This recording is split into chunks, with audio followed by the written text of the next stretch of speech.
Kelebihan dari kompor ini, gua nggak butuh penyangga. Gua nggak butuh penyangga untuk sanggahan, dan gua nggak butuh windshield. Karena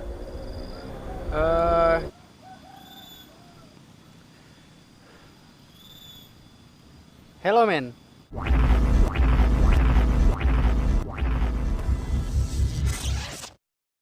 Assalamualaikum warahmatullahi wabarakatuh. Balik lagi di channel gua men, Otak Gojali. Kali ini gua bakalan bahas suatu barang outdoor pastinya yang sangat penting banget buat kalian bawa tentunya. Apalagi untuk kalian yang expert banget di dunia outdoor. Ini barangnya cuman segini nih.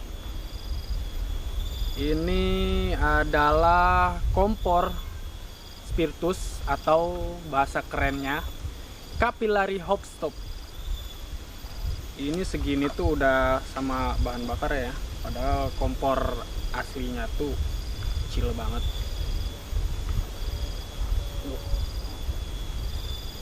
Ini gue biasa bawa kemana-mana sih, bukan cuman buat kegiatan outdoor aja. Kayak gue kan kerja tuh gue menempuh jarak sekitar 34 km per harinya.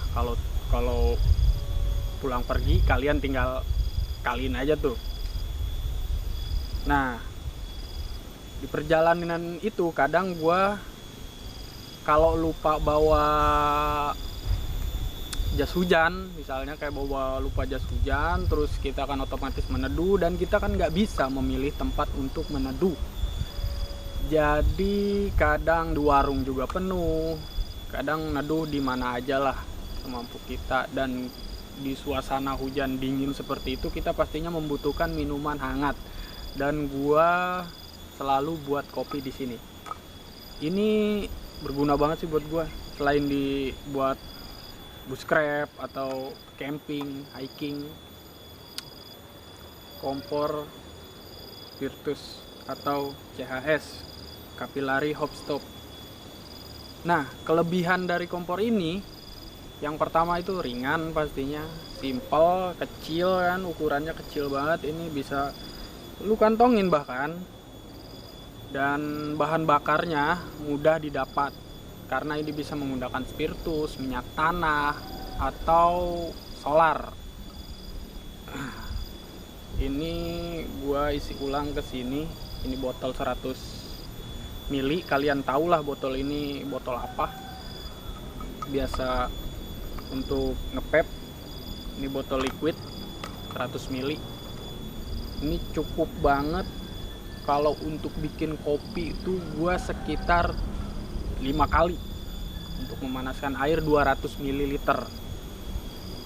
Ini sebenarnya kompor buatan tangan gue yang gagal, tapi gue paling seneng sama kompor ini, malah jadi kompor favorit gue. Kompor yang berhasil gue bikin malah nggak pernah kepake, malah gue buang. Karena kenapa? Satu, kelebihan dari kompor ini, gue nggak butuh penyangga. Untuk sanggahan, dan gue nggak butuh windshield. Karena kita bisa langsung taruh nesting di sini atau gelas kaleng gitu di sini buat bikin kopi. Nanti gue bakal contohin. Atau untuk memasak mie, gue sering juga bikin nasi goreng di sini karena gue bekerja di outdoor, tidak di dalam ruangan. Ini buat mager-mager asik banget sini. Nah, kalau untuk kalian pendaki gunung, ini tuh berguna juga karena di atas saat kondisi ekstrim, maksudnya ekstrim dingin, itu kadang kalian susah sekali menyalakan kompor high cook kalian atau kanister kalian. Nah, karena ya yang gua alamin sih gitu ya, karena kadang kalau ekstrim banget dinginnya tuh susah banget nyalain high cook. Nah, solusinya kalian bisa bawa kompor spiritus ini. Ini tuh nggak berpengaruh dalam kondisi atau cuaca apapun. Sedingin-dinginnya ekstrim di salju, orang luar negeri sana sering juga memakai ini. Jadi kalian bawa aja lah, simple, ringkas gitu kan, nggak ribet juga. Cuman segini. Ini nih kalau buat pendaki-pendaki ultralight pasti senang banget ini bawa ini. Pasti bawa ini dia. Dan di saat buskrepan gitu ke hutan-hutan ya yang seperti inilah kita buskrepan, gue juga selalu bawa ini. Karena kenapa? Di saat kondisi seperti bulan-bulan sekarang, artinya musim hujan, itu ya tahu sendirilah. Kalau kita berkesempatan mengumpulkan ranting atau kayu yang kering gitu, kita masukin ke dalam shelter, itu sih nggak masalah. Tapi kalau misalkan kita belum buat shelter, belum kumpulin kayu-kayu yang kering, wah itu bakalan ribet banget men. Nah, kita langsung ke kekurangannya aja sekarang, karena kelebihannya tadi udah gua jabarin juga. Untuk kekurangannya ini kalau pakai nesting yang gede nggak bisa nih. Kalau pakai nesting yang terlalu gede nggak bisa, jadi takutnya kena angin. Kalau nggak ada angin sih bisa, tapi kalau kena angin yang agak kencang gitu, takutnya kita goyang, tumpah, kita lagi masak, nggak bisa. Kita harus ngakalin dengan menggali tanah, ditanam, dan tanah itu menjadi sanggahan atau tumpuan si nesting. Nah, cuman itu sih kayaknya kekurangan dari kompor Spiritus model begini nih, Cavalry, tapi gue nggak tahu ini gue buatan gue sendiri nih. Ini materialnya kuat ya, karena gue pakai kaleng dari makarel atau sarden lah itu. Nah sekarang gue bakalan contohin gimana sih kalau gue bikin sesuatu pakai kompor ini. Kita langsung aja. Nah men, nih kita langsung lihat aja nih penampakan kompornya secara dekat ya. Jadi kita hanya menggabungkan dua bagian kalengnya aja. Ini yang bagian innernya atau bagian dalamnya, ini bagian outernya, bagian luar, dan memberi lubang-lubang di sini, dan memoto ini potongan untuk nanti si spiritusnya keluar lewat sini, menguap dan menjadi api di bagian-bagian sini. Gini aja sih, nggak tahu ini gue bikin gagal tanpa lem juga, gue bikin gampang, tapi gue paling suka sama yang ini men. Nggak ribet, nggak butuh bawa penyangga lagi, nggak butuh lem untuk membuatnya, simple banget ya, mantep lah men lah. Oke men, kita langsung aja men, jajal men.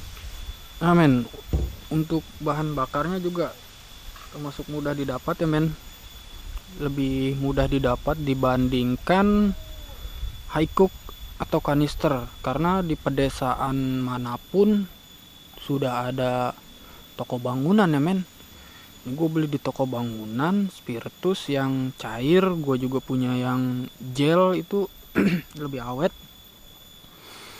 Ini spiritus ini sekitar ada mungkin 500 ml men, gue beli sekitar 8.000 di daerah Tangerang. Nggak tahu kalau di daerah kalian masing-masing, biasanya kalau di daerah itu malah lebih murah.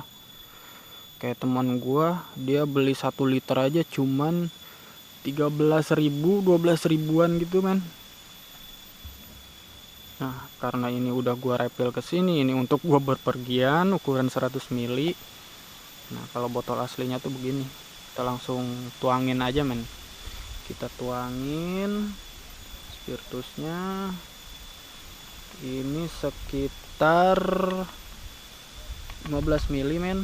15 ml kita bakalan buat air mendidih itu sekitar 200 ml airnya. Nah, ini untuk nestingnya gue pakai gelas ya, gelas kaleng ini besi juga. Kita nyalain apinya.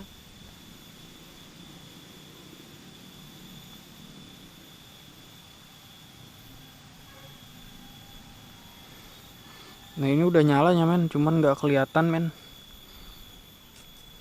cuma nggak kelihatan. Nanti gue bakalan tunjukin juga detail-detail yang kelihatan. Ini udah nyala, nah dia mendidih. Udah nyala. Langsung tuangin airnya men. Di sini angin juga sangat kenceng men. Sorry banget nih kalau suaranya ya noise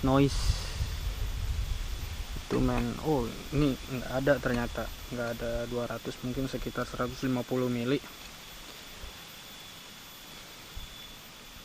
karena airnya sisa segitu di tumbler.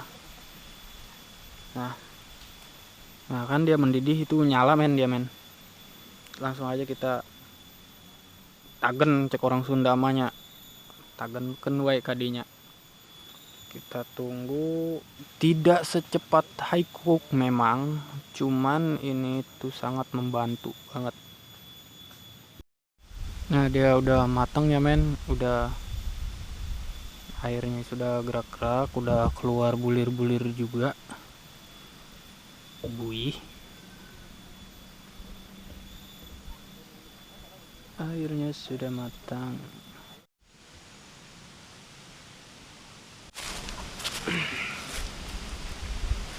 Nah oke men, tadi kita udah masak air biar matang. Segitu dulu video dari gua. Kalau kalian yang mau bikin kompor CHS begini, bikin aja, kalian berkreasi sendiri atau kalian banyak, lihatlah tuh tutorial di YouTube, itu udah banyak banget. Bikinnya juga gampang ya, dari barang-barang bekas, barang-barang yang sudah tidak terpakai, daripada menjadi sampah, menumpuk menjadi sampah, mendingan ya kita manfaatin lah, kita kreatif sedikit gitu. Oh iya, mungkin gue bakalan ngasih info juga di sini kalau channel gue ini kedepannya bakalan membahas tentang seputar dunia outdoor, dari bushcraft, camping, hiking, dan yang lain-lainnya. Makanya kalian yang belum subscribe atau yang nggak mau ketinggalan video-video dari gua selanjutnya, buruan subscribe. Jangan lupa kalian tinggalin jejak dengan like, komen, bebas. Kalian mau komen apa aja di situ, gua pasti bales. Oke men, segitu dulu video dari gua buat pertemuan di kali ini. Nanti gua bakalan bahas barang-barang outdoor lainnya. Salam lestari.